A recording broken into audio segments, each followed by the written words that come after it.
Ma'am, Dr. Somashina Murthy is in another hall, and she'll be joining in another 5 to 7 minutes. So, if you permit, we can start with Dr. Arjun Srirampur. No, actually, I'm giving Dr. Somshila Murthy's talk because we realized that it might be logistically a problem for her to present. So I'll be giving the talk. So we'll start with the first talk. Okay, ma'am. Thank you.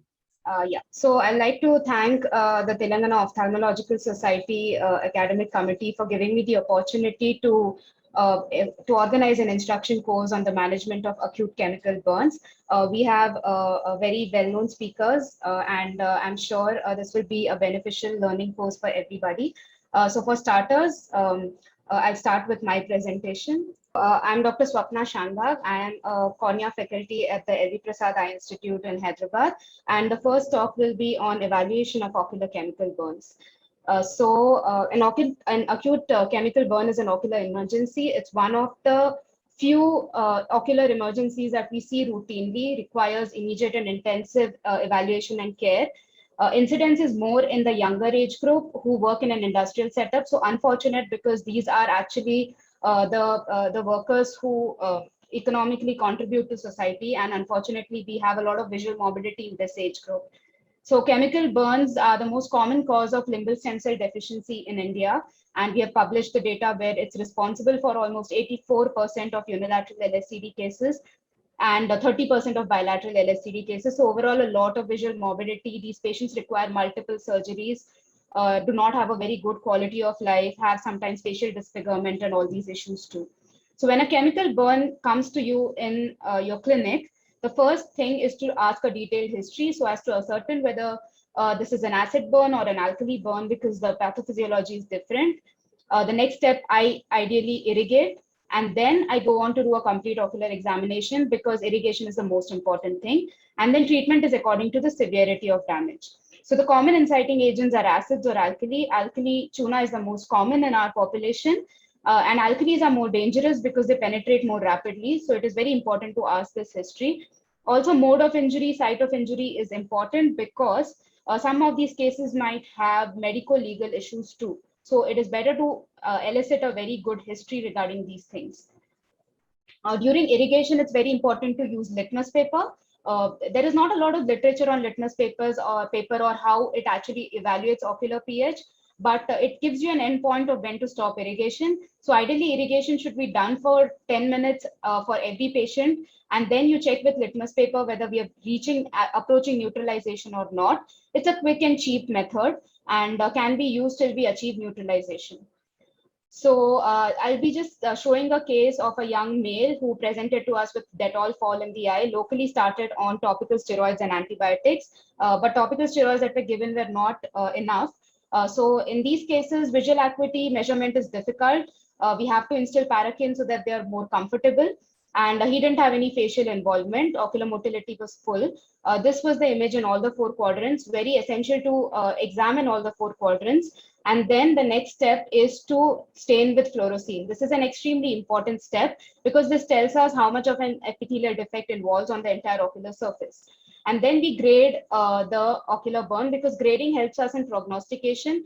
If it's a grade 4 burn, then we can accordingly tell the patient and accordingly also manage the patient with a higher intensity of topical medications such as topical steroids. So I'll not go into the details of the Roper Hall classification and the Duas classification, but our patient fell into grade 1 chemical injury for Roper Hall and grade 3 chemical injury for Dua because of extensive conjunctival involvement. Sometimes we just evaluate the patient on the slit lamp and forget to examine the fornices, and we end up missing a lot of chuna in the fornices or even foreign bodies. So this is a patient where when we do a double eversion with a Demars retractor, we see a lot of chuna in the superior fornix. And this is a Demars retractor.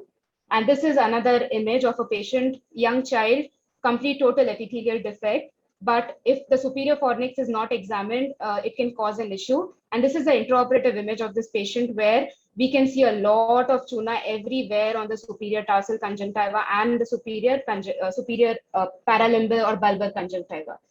So one more point I would like to add about epithelial defect staining. Now this almost looks like there is no epithelial defect. And if we just do a normal stain where we put it in the fornix, it's not going to stain very effectively. So what we ideally need to do is take a fluorescein, stain it, and then paint it over just the cornea so that it takes up the stain, and not put it in the fornix.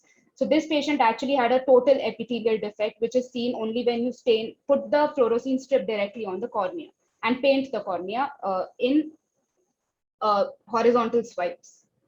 So on follow-up visits, fluorescein staining is extremely essential to monitor the size of the epithelial defects.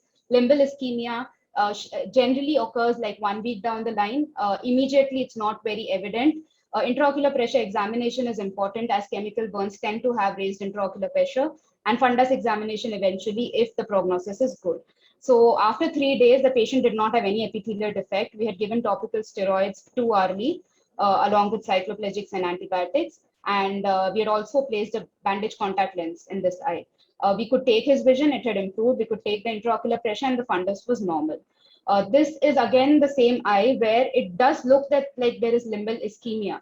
But when you evaluate these eyes immediately after chemical burn within the first 1 or 2 days, this could just be conjunctival blanching because of the sudden chemical exposure. And this normally evolves, and there is no limbal ischemia noted at 1 week. So it is ideal to wait for at least 1 week to decide if there is limbal ischemia or not, and accordingly plan further surgical interventions such as stenoplasty. Like this is very evident. This is a very obvious scleral necrosis, limbal ischemia. And for this, you need a tenonplasty. There is no question about it. This is not Chuna, by the way. This is actually scleral necrosis. Also, when we grade, we have to explain to the patient if it's very poor prognosis, like this patient never recovered and we had to eventually do a K-Pro. So this is Roper Hall grade 4 and Dua grade 6. So grading also helps us explain to the patient what the prognosis. And this is again a case of extensive limbal ischemia who was lost to follow-up, and patient actually came with anterior scleral ischemia. And this is a complete exudates in the AC because of complete anterior segment ischemia. Again, facial involvement is also important to be evaluated, as seen here. So my take-home message for this presentation would be irrigate the eye before performing a detailed examination. Of extensive fluorescein staining should be done at each visit to check epithelialization of the ocular surface, check fornices, check adnexa, and at follow-up visits, IOP and fundus evaluation, both are important. Thank you. So this is my email ID. Thank you. So if anybody would like to comment any further, or anybody would like to add any more points, we can take that up. Ma'am, can we have the discussion at the end of the session, ma'am? Yeah, we can do that. Thank you, ma'am. So now we have Dr. Arjun Srirampur, who will be speaking on the medical management of chemical burns and the role of topical steroids. So Dr. Arjun Srirampur has completed his cornea fellowship a few years back from LV Prasad Eye Institute, Hyderabad, and then has worked as faculty at LV Prasad Eye Institute, Vijayawada for 3 years. And now he works as a cornea cataract and refractive consultant at Anand Eye Institute, Hyderabad. So thank you, Dr. Arjun. Yeah, we can start your presentation. Yeah. Thank you, Dr. Swapna. At the outset, I would like to thank Swapna for inviting me for this session, and also Telangana Ophthalmic Society. So I've been asked to talk about medical management of chemical injuries of the eye. So are you able to see my slides, Swapna? Yes, yes, Dr. Arjun, go ahead. Okay. So as you have covered most of the initial management and the classification of chemical injury, I'll restrict my talk to only the medical management. So just introduction to the chemical injuries. Ocular chemical injuries are one of the true ocular emergencies, what we see in our practice. So apart from the pupillary glaucoma or corneal perforation or CRAO, so this is a real ocular emergency. So chemical injuries of the eye may produce extensive damage to the ocular surface and can thus lead to visual impairment. And majority of the victims are young individuals, and the injuries can happen at workplace or at home. And alkalis are usually more dangerous than the acid injuries because of the pathophysiology which is involved. So the immediate initiation of treatment influences the final outcome. So the initial management includes irrigation of the ocular surface. So whenever the patient comes into the clinic, before we take history or before we start examining the patient, the most important step is to irrigate the ocular surface. So we usually use a normal saline or a ringer lactate. So we thoroughly wash the ocular surface so that whatever the residual chemical is there on the cornices or on the cornea or the conjunctiva is washed out. Basically the offending agent has to be removed from the ocular surface. Then we take the patient history.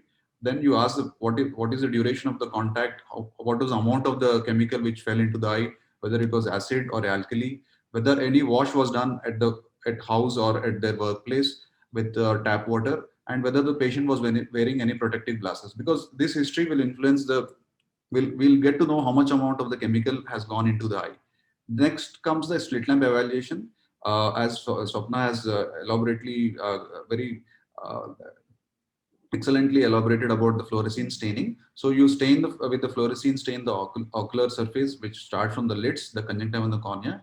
And most important is you document these findings. Here you can see we have documented, we could not take a photograph, but we have documented it on paper. So you can draw a corneal diagram, because this helps you to prognosticate the injury, and also to see on a serial follow-ups whether the patient is responding or is not responding, and also to explain to the patient. And also most of the injuries can happen at workplace, because these can land up in medical legal issues. So documentation is very important. So you can document either on slit lamp, or you can draw on your folder. So also you have to examine other systemic parameters, like these patients can have laryngeal spasm and they can have systemic complications. So that has to be also taken up. And how you irrigate the ocular surface is very important. So you have to wear protective gloves so that you don't injure yourself. And the assistant will be holding a kidney tray temporal to the face. So, and you start irrigating with normal saline or ringer lactate, and you start from the inner canthus and you wash thoroughly, and so that the whatever is irrigating solution flows through the ocular surface and it falls into the kidney tray. You start from the medial canthus and see that the irrigating solution flows to the temporal side. And the irrigation has to be continued till the pH of the ocular surface is close to 7. And the level of pH is measured by exposing the affected ocular surface to pH indicators like universal paper. And it should be checked regularly, so that to confirm that the pH has reached close to 7. Sometimes these Lyme injuries or Chuna injuries, some amount of the residual particle can stay in the upper fornix. And that again, you have to carefully check when you're averting with a speculum, because some amount of residual Chuna and Lyme, if it is left behind, it can lead to serious side effects.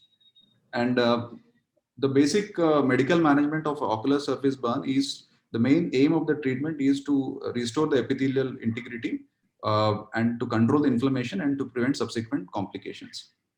So if you see the basic pathophysiology, what happens after immediate ocular surface injury is, immediately on the day of injury, there is an epithelial defect, and you immediately start irrigating with what you do is you start irrigating with RL or a normal saline till the pH is stabilized. Then in the first 1 week, this is when you start giving the topical steroids. So that the usual treatment is you start with depending on the severity of the injury. If it's very severe, you start with a potent steroid with like Predfort. And if it is a mild injury, you can start with a low steroid like fluorometholone or loteprednol. So the topical steroid initiation is very important. That will prevent the subsequent inflammation, and also that will prevent prevent any complications like corneal melt or any other further scarring on the cornea. And then you start, you give intense lubricating eye drops, and you give a prophylactic antibiotic, and also you have to check the intraocular pressure. So the antibiotics, the main role is with the tetracycline antibiotics like doxycycline. We usually give 100 milligrams twice daily. So that actually inhibits the MMPs by restricting the gene expression of neutrophil collagenase and epithelial gelatinase. And this also suppresses the alpha-1 antitrypsin degeneration, and also by scavenging reactive oxygen species, thereby it reduces the ocular surface inflammation. So starting doxycycline 100 milligrams twice daily is very important. And also you give Midriatic or a cycloplegic to reduce the amount of pain, and also if there is any anterior chamber inflammation, that will reduce the iridocyclitis. And also if there is already posterior synechiae which are formed, it will try to break the synechiae. Adrenergic agents should be avoided, as these can cause vasoconstriction and can thus aggravate the limbal ischemia. And you have to start tear substitutes in CMC, HPMC, or sodium hyaluronate. And usually a preservative-free tear substitute is best. And you have to start them intensively. And you can also place a bandage contact lens to promote epithelial healing. And there are certain investigational agents like retinoic acid or epithelial growth factor. Also, you have to add oral vitamin C either in topical formulation, or you can start with oral formulation. And you have to check the intraocular pressure, and intraocular pressure, if it is high, you have to start oral acetazolamide. This will help to reduce that intraocular pressure. And as I said, the most important role is of the topical corticosteroids, which we have to start immediately. So they reduce the cellular inflammatory cell infiltration, and also they can subsequently prevent any subsequent corneal melt. So this is a typical patient who walks into the clinic after the chemical injury. You take a history, you wash the ocular surface, then you start examining the other important structures of the eye, and you start oral and topical antibiotics and steroids and cyclopentolate, and also oral vitamin C and oral acetazolamide. And in conclusion, chemical injury is a true ocular emergency. A thorough wash is very important, and classification helps in prognosis and subsequent treatment. Steroid play a very vital role in early stages, and educating the patients about prevention of chemical injuries at work by wearing protective goggles is very important. Thank you so much. Thank you so much, Dr. Arjun. Thanks for highlighting the role of topical steroids in management of chemical burns. I always feel that it should be emphasized more, and it's not given adequately at most places. So the next talk is on the importance of debridement and foreign body removal. So this talk will be given by me. So I'll just share my PPT. Yeah, so I have a couple of surgical videos to show for debridement and foreign body removal in acute chemical burns.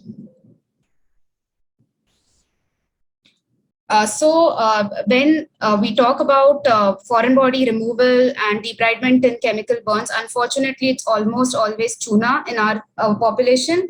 So tuna is the colloquial word for lime. And what lime does is actually it creates epithelial abrasions in the oral mucosa to increase the uptake of betel nut. And that's what it does in the eye too. It increases the epithelial defects all over the ocular surface and does a lot of damage to the ocular surface. Tuna is available. Unfortunately, the packaging is very bad. It's available in these packets which can explode, and happens most commonly when children are playing with these. So this is just an image where tuna is being used in with betel nut.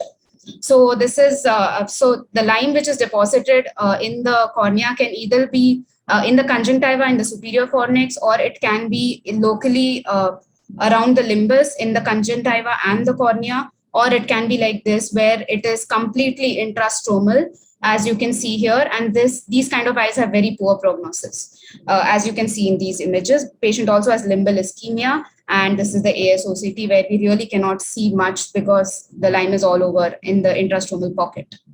So why is it important for lime to be removed as soon as possible? Because this can cause ongoing ocular surface inflammation leading to subsequent corneal perforations and melt. Should be removed before any ocular surface surgery is planned, such as even amniotic membrane transplantation, and should be done at the same sitting, because most of the patients who have a lot of tuna or foreign bodies on their cornea and embedded in the conjunctiva, they also require simultaneous amniotic membrane transplantation for the cornea, and should be done before any ocular reconstructive procedure such as SLET. So here with this surgical video, I'm trying to show how important double eversion is. So this is again a child who presented to us with tuna in the superior fornix. So here I'm actually, to expose the superior fornix, I'm passing 406 sutures through the superior lid on the skin side, and then I will try to evert it. And then as you can see here, I've taken 2 such stitches, and then I'm using 60 Vicryl on the superior scleral tissue so that this is a stay suture, and this is how I can expose the entire superior fornix. So as you can see, this was not evident before. Now it is very evident how much tuna is lying in there. This patient presented to us 6 days after the tuna injury. So then I go ahead and I'm removing. It is not possible to just remove the tuna because it is completely embedded inside the conjunctiva. So I'm excising the entire tuna and the underlying conjunctival epithelium, as you can see here. This will create a large epithelial defect. I'm trying to preserve the tenons, but the most important thing here is removal of the tuna. Anything else, any complication that occurs, such as symblepharon, can be dealt with later. And I actually did an amniotic membrane for the superior tarsal conjunctiva in this case.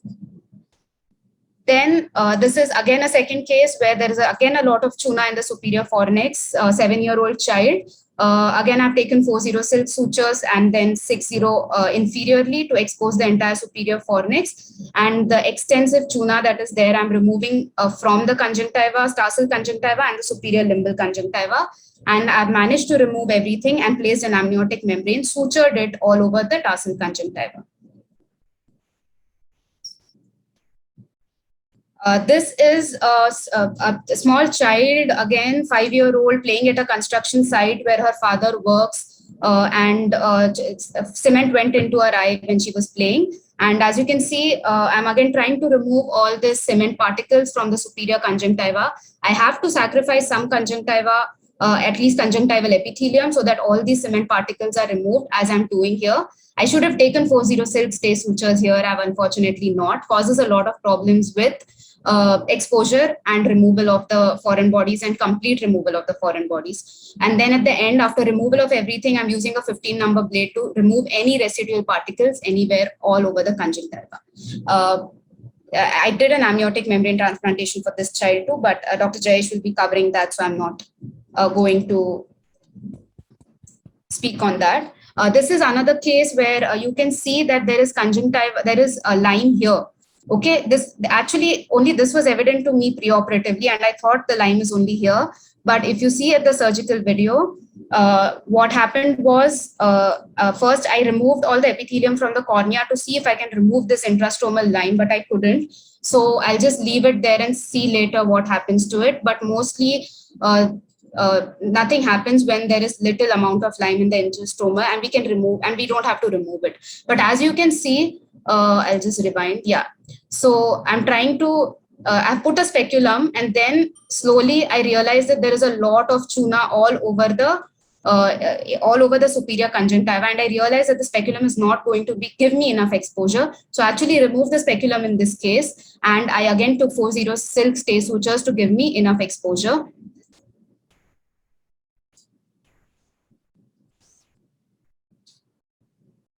And this is how I got a lot of exposure to remove all the lime. And again, I will remove all the lime from the superior conjunctiva. This is all deep within the conjunctival, below the conjunctival epithelium rather.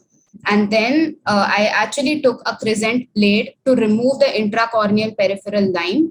And I had to sacrifice some amount of, because I couldn't get away without doing that.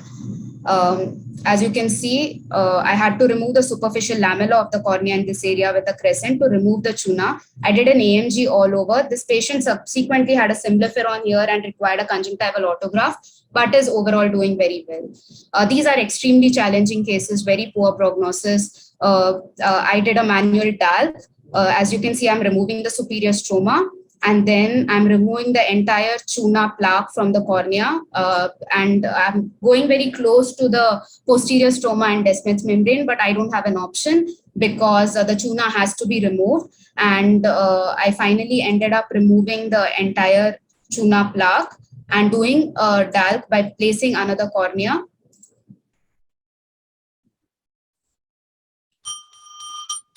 So this is the post-DALC, but the patient had a lot of epithelialization issues. I had to keep a tarsography for very long, got lost to follow-up because of COVID, and unfortunately, this is a non-seeing eye right now.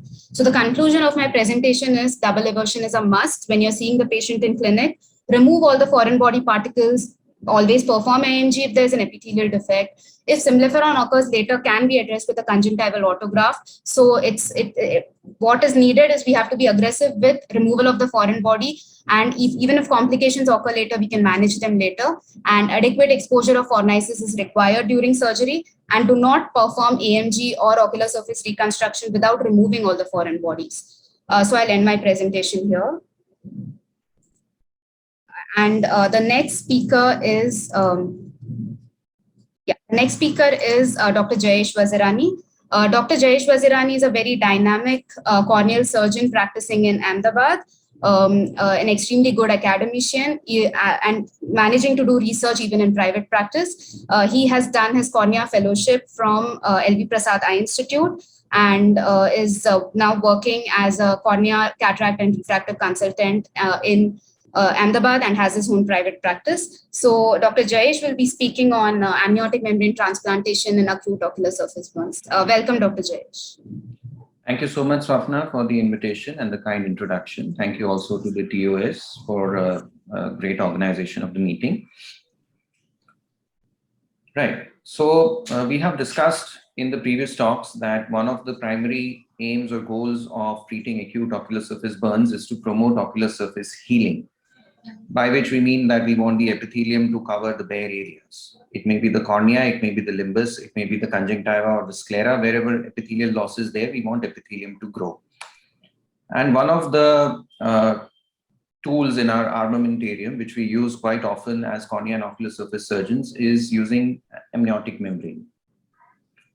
So amniotic membrane is supposed to have a lot of properties, and not all of these can be demonstrated, and the efficacy in these terms cannot be checked in the clinic. But what is possible is to assess whether or not it helps in achieving faster epithelial healing. So the primary outcome measure whenever we use amniotic membrane in acute ocular burns is usually how fast the epithelium heals, that is how effective it is as a biological bandage. And the evidence for this, surprisingly, is not very strong. I believe this is not because it does not work, but because it is difficult to design and conduct trials with sufficient numbers in each arm that would demonstrate the efficacy of amniotic membrane. So I've just put together 2 or 3 good papers that I could find on this. So this randomized control trial found that in moderate or mild burns, amniotic membrane helped in achieving a faster rate of epithelial healing. However, in severe burns, there was no difference between the control group and the amniotic membrane group in terms of the rate of epithelial healing. As expected, all the other secondary variables such as visual acuity, semblefront formation, or the late complications did not vary whether or not amniotic membrane was used during the acute phase of ocular burns. So they did find that in mild to moderate, they used the Roper-Hall classification. So for Roper-Hall 1 and 2, amniotic membrane had an advantage in achieving faster epithelial healing. This is a later trial where they found that both amniotic membrane and drops made from umbilical cord serum achieved a faster rate of healing compared to controls. And the secondary outcome measures, there was no difference. This trial, however, did not find any difference between the control group and the amniotic membrane group in terms of how fast the epithelium healed, and neither did they find any difference in the secondary outcome measures. They only looked at this for severe cases, that is DUA grade 4, 5, 6. So how and when do we use amniotic membrane? We have to rely not just on evidence, but our own experience. So my practice is to use it in severe grades of chemical injury, always use it with keratectomy or sclerectomy as Swapna demonstrated. I prefer to use wet membrane if it is available. It is usually available. It really does not matter whether you use sutures or glue, but it should stay in place. And whenever I'm using amniotic membrane in acute burns, I always combine it with a tarsorrhaphy, because if I have to use membrane, it means that the burn is very severe and it usually does not heal satisfactorily without the tarsorrhaphy. I feel this may actually be more important than the membrane. And you need to remember and tell the patient that you may need to repeat the membrane. So this is a case of thermal injury, molten aluminum injury to both eyes. And this is how the right and left eye look. And this serves as a good comparison. For the left eye, we just use topical steroids and a bandage contact lens, because as you can see, the limbal involvement is just about 1.5 clock hours. The right eye is pretty much entirely a bare surface, very severe damage, thermal damage. So right eye, we did an amniotic membrane transplantation with tarsorrhaphy. This is the video.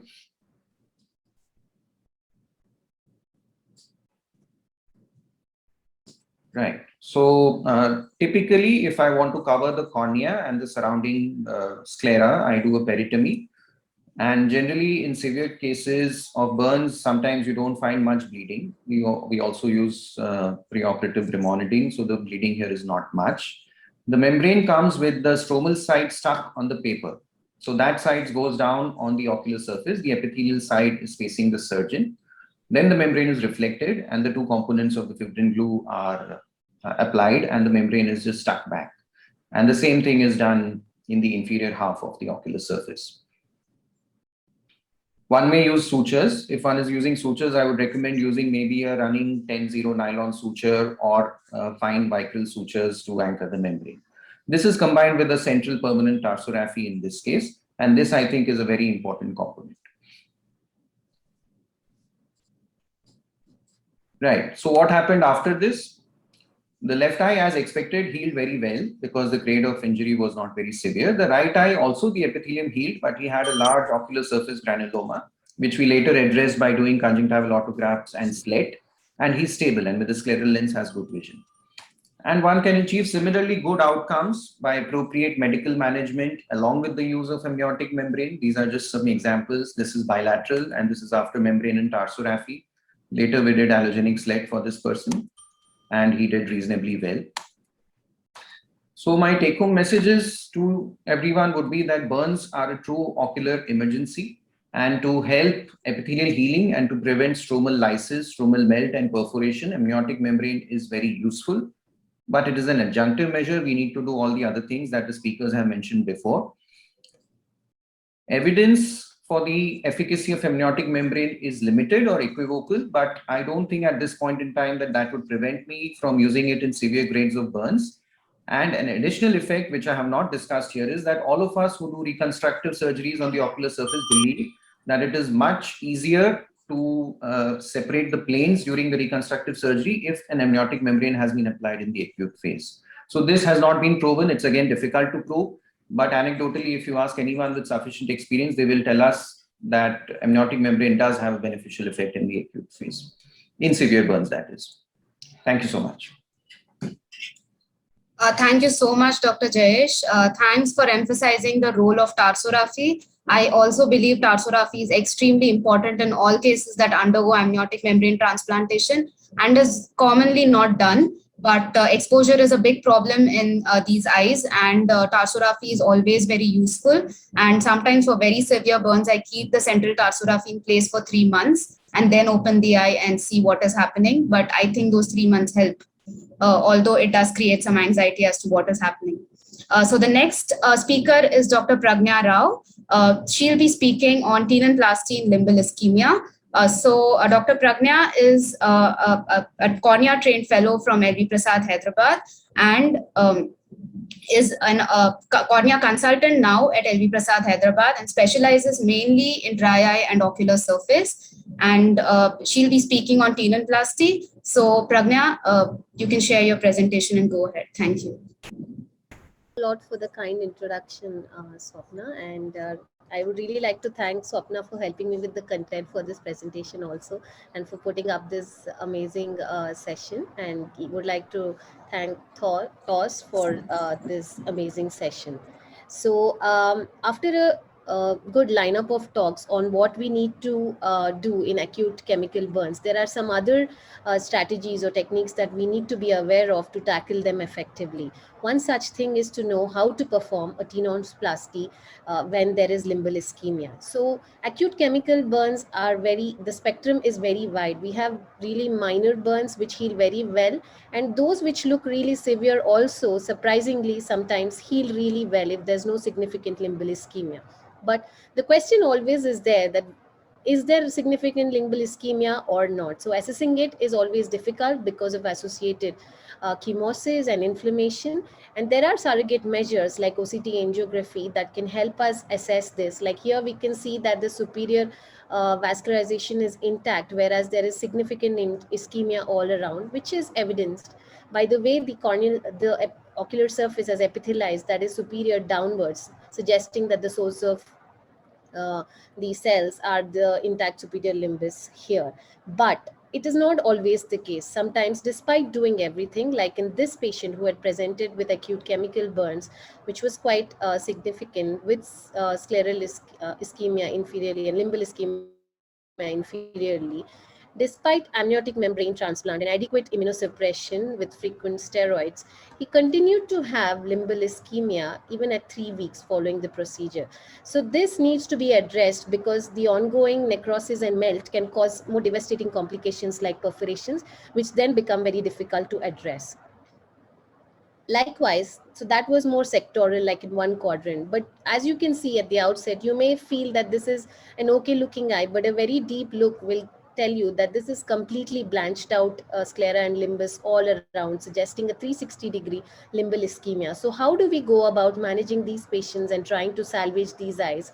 Though the cornea looks very good now, if we don't salvage this now, then it would just go downhill. So addressing limbal ischemia, we need multimodal approaches, need to do everything like medical therapy, amniotic membrane. And apart from that, what we can do is a Tenon's advancement.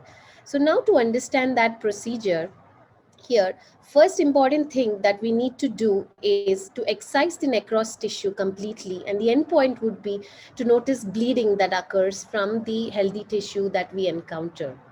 And we can also have stay sutures placed here that will keep the globe in good position and then help us go ahead with the further technique. So this is again a sectoral tenonplasty that is being done where the necrosed tissue is nicely being removed, and we need to ensure that the surface is nicely smoothened up and all the necrosed tissue is removed.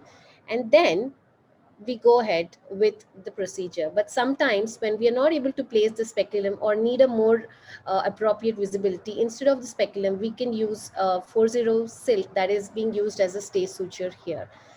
Once the necrosed tissue is excised, then we go ahead and separate the tenons from the underlying tissue, like the dissection is being done here. So the things we need to keep in mind is to be very gentle with the tenons, have your assistant reflect the conjunctiva so that you have enough room to play with, and then you need to make the tenon surface also as smooth as possible so that it acts as a good scaffold for the conjunctival cells to come in and epithelize. So once this dissection is done, uh, like you can see the tenons is still being separated. We need to go far beneath till the equator to have enough loose tissue that can be advanced and placed very close to the limbus. This is again a 360-degree tenons advancement that is being done. All quadrants have been addressed. And here again, we are dissecting the tenons, which is being drawn towards the limbus. And once that is drawn, then we need to nicely separate it and then anchor it close to the limbus. So this step is showing the anchoring of the advanced tenons, always with a suture, because there is a tendency for this tenon to retract backwards and go away. But we need it to be there, adhered at the limbus, so that there is some reperfusion occurring. So once the tenons is nicely secured, then we need to go ahead and plan an amniotic membrane, because this corneal epithelial defect will not epithelize otherwise. So here the amniotic membrane is being taken and placed over the surface, nicely trimmed, and then if it is better to suture because it's just confined to the cornea, and here an annular suture is being placed. And then this should always be coupled with a tarsorrhaphy like has been shown. So what are the outcomes we need to expect? So this is the first case where sectoral tenonplasty was achieved and the melt has been tied over, and then we've achieved a very stable surface which gives us room for further rehabilitation. And this is the patient with 360-degree limbal ischemia where there is a very good epithelization that has occurred, and this is actually the best outcome for this eye. Otherwise it would go into melt and actually suffer severe sequelae. So achieving epithelization is the goal, irrespective of the phenotype, whether it's corneal or conjunctival. So that should be the goal we are looking at tenonplasty. And this is another such patient where there was very gross limbal ischemia all around. It turned out to have a stable total limbal stem cell deficiency following the procedure, which gives us room to go ahead with other rehabilitative procedures. So We should limit this procedure to cases which have established limbal or scleral ischemia. And then we need to watch for persisting limbal ischemia, even if we have done an amniotic membrane transplant in the acute phase. And firstly, all the necrosed tissue should be excised, and always top up this technique with amniotic membrane and tarsorrhaphy, and achieving epithelialization is the final goal, and that is adequate if we can do it. Thank you very much.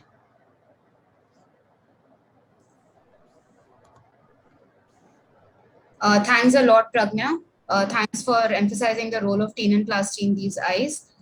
Limbal ischemia is again something that's commonly missed and makes itself evident after about 1 week of chemical burn and can be managed ideally as shown by Dr. Pragna. Next, we have Dr. Swati Singh speaking on eyelid management in chemical burns. Dr. Swati Singh is again a young dynamic oculoplastic surgeon, and she's done her fellowship in oculoplasty from LV Prasad Eye Institute, Hyderabad, and then has worked in LGI Institute, Ambala as an oculoplasty consultant, and now is an oculoplasty consultant at LV Prasad Eye Institute, Hyderabad, and she'll be speaking on eyelid management in acute chemical burns. Thank you, Swati, for joining us. I'm thankful to the Telangana Ophthalmic Society for giving us this opportunity to share our experience in managing these complex cases. I'm currently working at Ocular Surface and Nexus Services in LV Prasad Eye Institute. So we do get a lot of these cases where eyelids are involved.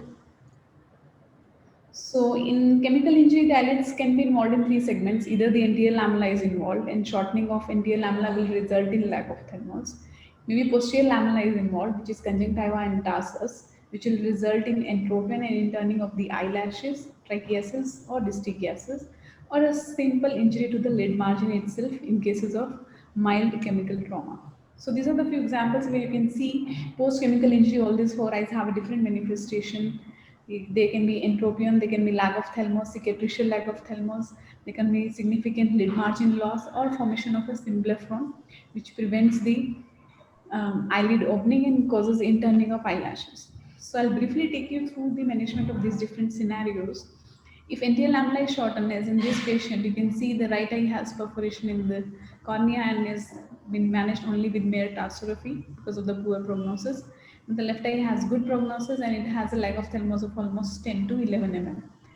So this is 6 weeks post chemical injury. So in these cases, just to prevent the ongoing brunt and let the cornea heal in primary stage, we can do skin grafting in the upper lid, and which reduces the lag of thalmos significantly to almost 50% of the previous at presentation of.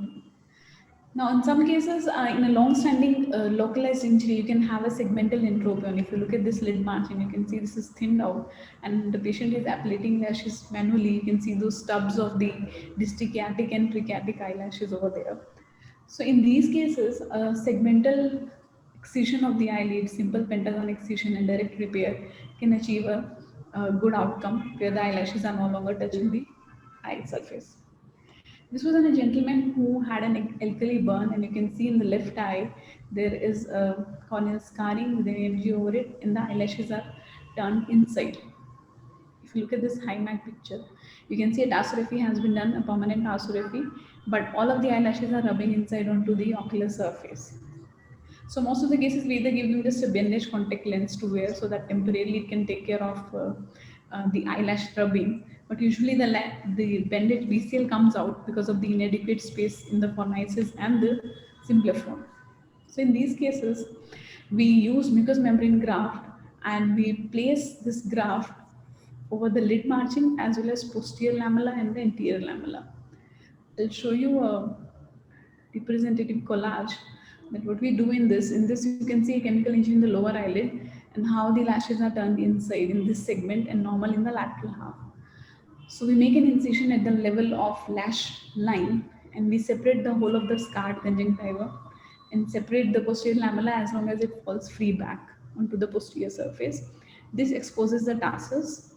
Then you reposition the anterior lamella 3 mm from the lid margin. You recess the anterior lamella. So now you have a bare tarsus, interior surface, lid margin, and the posterior surface where you have removed the scarred conjunctiva. So all of this area you can replace with mucous membrane graft. This is the same patient after post-entropion correction where we have released the tarsorrhaphy and a BCL temporarily BCL is in place. And this is the recessed margin. And this is the MMG which is covering the anterior surface of the tarsus as well as the lid margin. This is a similar patient in whom we use the technique with the longer follow-up. This is 3 months picture where you can see that this lid margin which has a granuloma formation with erosion of the regularity of the lid margin. There is no sharp posterior border and thinning. It looks so beautiful after the replacement with mucous membrane graft, which you can see is covering the posterior aspect, the lid margin, and a small amount of interior aspect. So cosmetically also it doesn't look so bad because there is a progressive scarring over there. So it might little turn inside, which is seen in the early post-op period. This is another gentleman who presented with a right eye chemical injury, which is 1 year old, and cicatricial entropy. And if you look, there is a diffuse limbal stem cell deficiency, and he has a localized symblophron in the temporal part of the upper eyelid. Using the same technique, we performed with the mucous membrane graft, and we released the symblophron and recess the anterior lamella. And you can see this is post-op day 1, how the MMG is sitting nicely, and this is 2 weeks follow-up where the lid margin has formed with the mucous membrane graft and the lashes are away from the corneal surface. This is another case where the patient, this is an old lady who was using some homeopathic drops for the cataract ablation non-surgically, but she developed a severe chemical injury in both the eyes. And this is how her margins and the fornices healed with amniotic membrane graft and intensive steroids. So in this case, you can see in log follow-up, there was a formation of lid margin keratinization in the right eye and the left eye, and this was replaced with mucous membrane graft, and how now the surface has healed pretty well. This will be the last case. In interest of time here, you can see this patient had a silencer blast injury while he was standing next to his motorbike. And you can see how the whole of the anterior lamella and the orbicularis has completely gone away. In this, we did paramedian forehead flap and split thickness graft over the skin and closed the lids completely. After opening the lids at 6 months, you can see that the cornea has a diffuse scarring and ectatic, and there is a lag of thelmos of almost 70 mm. We repeated the skin graft for upper lid and lower eyelid, full thickness, and you can see the lag of thelmos has reduced. And then patient underwent penetrating keratoplasty in the left eye and is maintaining good vision of almost 6/24 in the left eye. So they can be complex scenarios where you need to do multiple complex surgeries for the eyelid as well. This is another case of acid injury, which is only just 4 weeks old. Here you can see there's a still remnant of this area of limbal ischemia, disintegrating AMG, and there's a lot of shortening of the medial fornices. For this patient, tenonplasty has been done. So Ma'am, timer? Yeah, just this is the last case. So in certain scenarios when there is no visual potential, you can simply do a cosmetic rehabilitation, form the fornices with MMG, and this is how she looks after replacing an artificial eye, and she had made an artificial eyebrows and eyelashes. So this also can make a lot of difference in the lives of these patients. So in and out, you need to work closely with your oculoplasty surgeon and make sure that these patients achieve either a good visual outcome, if not possible, at least a cosmetic rehabilitation of these eyes. Thank you. Thank you so much, Swati, for showing us such beautiful cases and how these cases can be managed well in conjunction with an oculoplasty surgeon. And all hope is not lost. And our ocular surface reconstructive procedures will not work without oculoplastic surgeons first managing the lids very well. So thanks a lot for showing all these difficult cases. So the next speaker is Dr. Purvasha Narang. Dr. Purvasha is again has done a cornea fellowship from LV Prasad Eye Institute, Hyderabad, and then is now working as a cataract cornea refractive consultant in LG Eye Institute, Ambala, and also does a lot of ocular surface work. She's a young, very enthusiastic, dynamic surgeon, and she'll be speaking on management of limbal stem cell deficiency in the chronic phase of chemical burns. So up till now, we had all talks on acute burns, and now we'll see how the cases can be managed in the chronic phase. So thank you, Dr. Purvasha, for joining us. Please go ahead. Thank you and a good afternoon to everyone. I'm grateful to Dr. Swapna and the Telangana Ophthalmological Society for making me be part of this instruction course. And as we've seen, as has been highlighted through the series of talks ahead, which have already happened, the management of chemical injuries is actually a journey, and I'll be sharing a few of ours with where we have been a part of. So this patient is a basically 12-year-old male who presented to us within 5 hours of a firecracker injury with severe thermal as well as chemical burns, as you can see here. And on examination, there's a 360-degree limbal ischemia along with soot and other chemical particles inside the fornices. So he was taken up for an emergent wash, debridement, manual removal of all particles, a tenon advancement, as well as an amniotic membrane. And over a series of multiple attempts to save his globe by decreasing the exposure and preventing any melts, we finally land up with a completely epithelialized surface at 8 months post the injury, with the globe was saved and PLPR vision was maintained. So basically, other examples could be of this holy color injury, which we managed and brought it to the chronic phase, then of the Lyme or the tuna injury, which has been managed. So anything which looks like this after after the acute and subacute management phase is basically a success. So next we plan, the next step is to restore the barrier function of the limbus and to restore the corneal epithelial phenotype. And for this patient underwent a limbal stem cell transplantation. And at the end of 2 weeks post-operatively, this was the picture. And after 1 year of successful limbal transplantation, there was no surface inflammation, no epithelial defects, and the surface was stable. The donor eye was healthy as well. And 8 months later, we planned a visual rehabilitation by letting the patient undergo an optical penetrating keratoplasty. And this was the result where which the patient has 20/80 vision. So basically, these are journeys, and a diligent and timely management of the acute and the subacute phase management is key in preventing any further complications and to have a successful or a good prognosis in such cases.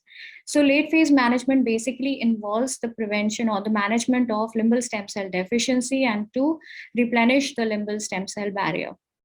So in unilateral limbal stem cell cases, the options that are available to us are conjunctival limbal autografts or allografts.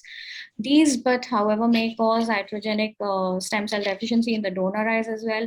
Or there is the two-stage cultivated limbal epithelial stem cell option, wherein you require an expensive lab setup along with time and money and a lot of rules and regulations which need to be taken care of. So clinically, the most viable option available with clinicians is the SLET or the simple limbal epithelial transplantation, which has proved to be time and again very useful. It combines the advantages of both conjunctival limbal autografts as well as the cultivated transplants, where there's no dependence on a stem cell lab, it is low cost, it is single staged, and does not induce too much of iatrogenic LSCD in the donor. So basically, one Klockar biopsy is taken, limbal biopsy is taken from the donor eye, the unaffected healthy eye, and that is cut into tiny transplants or explants, and that in the same sitting, we perform a 360-degree conjunctival peritomy of the affected eye and also release the pannus over the cornea. We have to make sure that the cornea is, the corneal thickness is good. Otherwise, we have to keep a backup tissue for PK or ALK in case, as has been shown by Swapna already. And the amniotic membrane is draped over the surface and is glued into place. And these transplants are then, or explants are then, these tiny explants are then placed over the AMG scaffold and then glued into place, and a bandage contact lens is then put. So how do these transplants work? These basically, the corneal epithelial cells proliferate circumferentially from all these explants, and they eventually repopulate the entire ocular surface, giving a good epithelial surface reconstruction. So SLET has been shown to be successful even in management of chemical burns, severe chemical burns in children due to various causes like alkali or tuna burns, along with firecracker injuries, cement burns, or any other type of burns, acid injuries.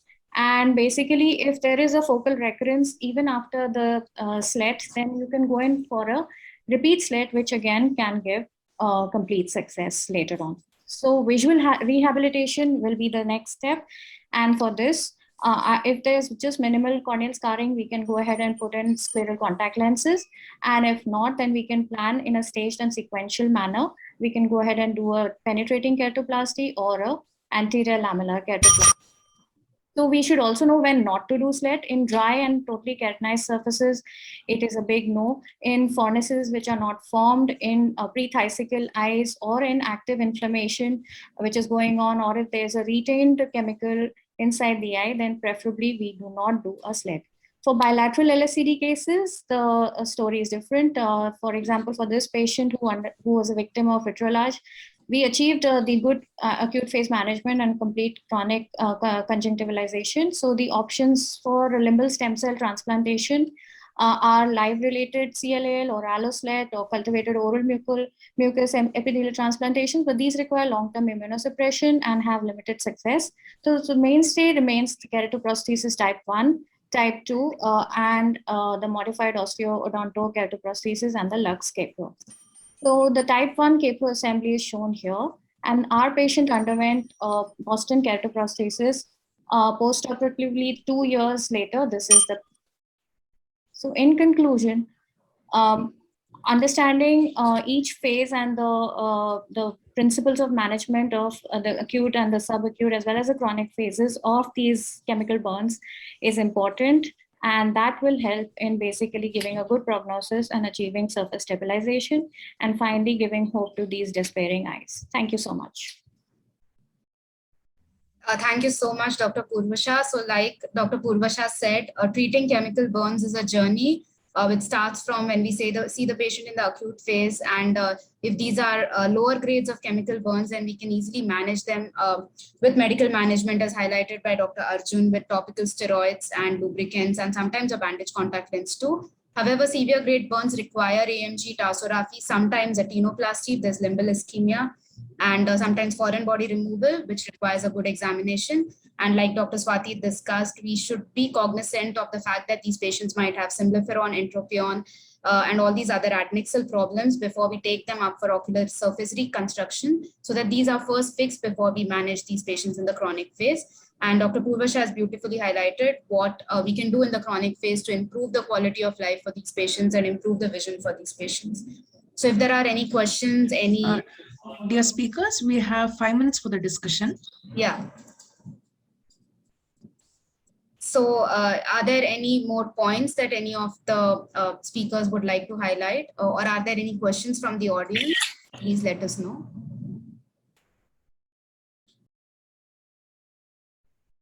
Yeah, so I would like to highlight the fact that when a patient comes to us, it is also important to tell them the prognosis in very difficult cases, because sometimes the prognosis is very poor in some eyes with grade 6 chemical burns. And whatever we do, we are just not able to salvage these eyes. So it is better to tell them that they might require multiple surgical interventions at the first visit and give them a somewhat of a idea as to what would happen in the future a course of events, and tell them that you'll be trying their best, but it might be not possible to salvage the globe.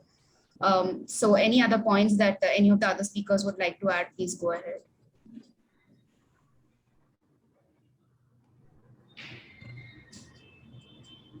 So like Dr. Jayesh highlighted, tarsography is something that I feel is extremely important in acute management of all chemical burns. And it is not emphasized enough in most of the literature, and it is not emphasized enough even in clinical care. But I believe a conjunction of AMG and tarsography works very well in most of the acute chemical burns. So if I'm doing an amniotic membrane transplantation, the patient always gets a lateral permanent tarsography or a medial permanent tarsography, depending on what the damage is.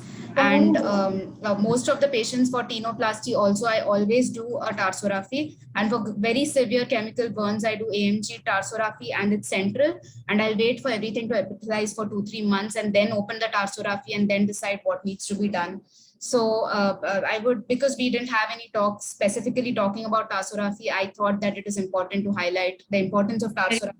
Yes, very true.